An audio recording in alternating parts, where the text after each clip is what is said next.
জেলার 50টি উপজেলায় মোট 100টি সমবায় সমিতি, 2টা করে সমবায় সমিতি।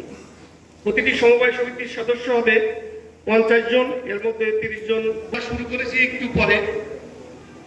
তো মাগুরা এই প্রকল্পের আওতায় ইউনিয়ন কর্ম এলাকা নির্ধারণ করে আমরা গড়াই জনগণ। আমরা সবাইকে জোরে জোরে করতালি দিতে চাই। কাছ থেকে না জানলে বুঝবেন না।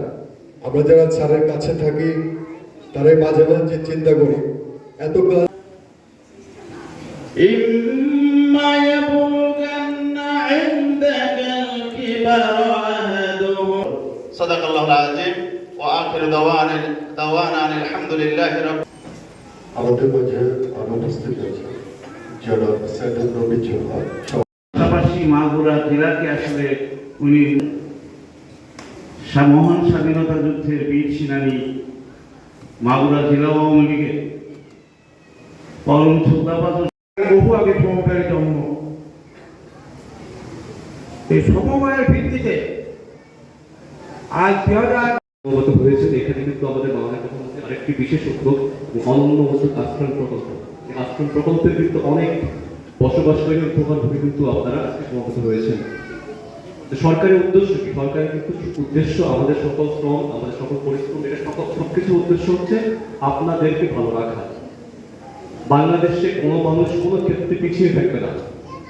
মোটা দাগে বলতে গেলে সরকারের উদ্দেশ্য এটাই।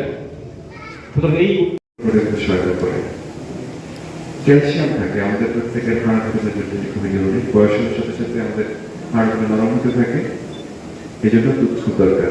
তো এটি পুরো বিশ্বে এই দুধের উপর, বিশেষ করে গরুর দুধের কথা বলছি, কারণ গরুর দুধের সাথে আদর্শ দুধ পুরো বিশ্বে এই জিনিসটির উপরে ফোকাস করেছে এবং পুরো বিশ্বে গরুর দুধ কিভাবে বেশি প্রোডাকশন করা যায় এবং পুরো চাহিদা মেটানো যায় এদিকে নজর দিয়েছে।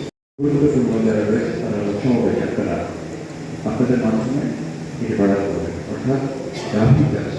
এখানে সংকর গাভীর কথা বলা হয়েছে, যাদের দুধ বেশি হয় সেই সংকর গাভী চাষটা বাড়িয়ে দিতে হবে। গাভী আপনারা যে দুটি আজকে সমবায় আসছেন সে দুটি সমবায় থেকে আপনাদেরকে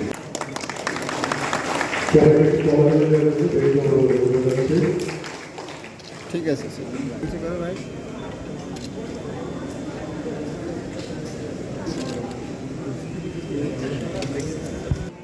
মোহাম্মদ শাহুল মৃধা, আপনারা মঞ্চের ডানদিকে চলে আসুন।